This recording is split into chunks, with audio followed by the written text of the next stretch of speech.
ایک واقعہ عوام میں بہت مشہور ہے جو کہ حضرت اویس قرنی رضی اللہ تعالیٰ عنہ کی طرف منسوب کیا جاتا ہے، اور وہ قصہ یہ ہے کہ جنگ احد کے دوران اللہ کے رسول صلی اللہ علیہ وسلم کا ایک دندان مبارک شہید ہو گیا۔ جب اس کی خبر اویس قرنی کو ہوئی تو آپ نے اپنا بھی ایک دانت توڑ دیا، مگر فوراً آپ کو یہ خیال آیا کہ نہ جانے اللہ کے رسول صلی اللہ علیہ وسلم کا کون سا دانت شہید ہوا ہے۔ بس یہ خیال آتے ہی آپ نے اپنے سارے دانت توڑ دیے۔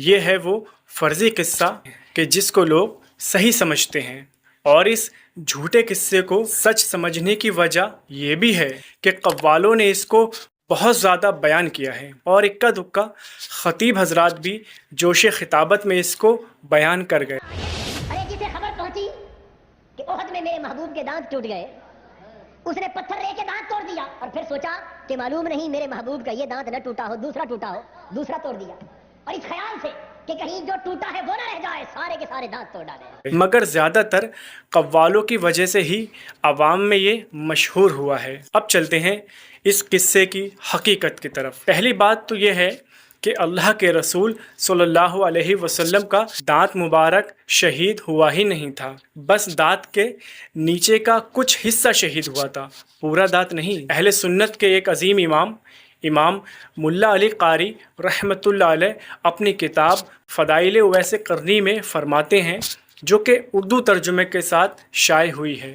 آپ فرماتے ہیں، اور پھر یہ جاننا چاہیے کہ جو عام عوام میں مشہور ہے کہ حضرت اویس قرنی رضی اللہ تعالیٰ عنہ نے جب یہ سنا کہ غزوہ احد کے دن رسول اللہ صلی اللہ علیہ وسلم کے مبارک دانتوں کو زخم آیا تو شدت حزن و غم کی وجہ سے آپ نے سارے دانت نکال دیے، کیونکہ ان کو یہ معلوم نہ ہوا کہ نبی کریم صلی اللہ علیہ وسلم کے کون سے دانت کو تکلیف پہنچی ہے۔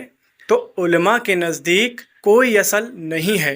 سنا آپ نے کہ امام ملا علی قاری رحمۃ اللہ علیہ واضح طور پر فرماتے ہیں کہ علماء کے نزدیک اس قصے کی کوئی اصل نہیں ہے۔ ایسے ہی حضرت علامہ شریف الحق امجدی رحمۃ اللہ علیہ بھی اس قصے کے حوالے سے فتاوی شارح بخاری کی دوسری جلد میں تحریر فرماتے ہیں کہ یہ روایت بالکل جھوٹ اور افترا ہے۔ تو یہ بات واضح ہے کہ اویس قرنی کے دانت توڑنے والا قصہ من گھڑت ہے، جھوٹا ہے، اس کا حقیقت سے کوئی تعلق نہیں ہے، مگر بہت سے ایسے لوگ ہیں جو اس کو صحیح مانتے ہیں۔ آپ اس ویڈیو کو اپنے دوست احباب کے ساتھ شیئر کریں، اس نیت کے ساتھ کہ ان کو بھی اس فرضی قصے کی حقیقت معلوم ہو جائے، اور اگر آپ چاہیں تو ہمارا چینل بھی سبسکرائب کر لیجئے۔ انشاءاللہ اگلی ویڈیو میں ملتے ہیں۔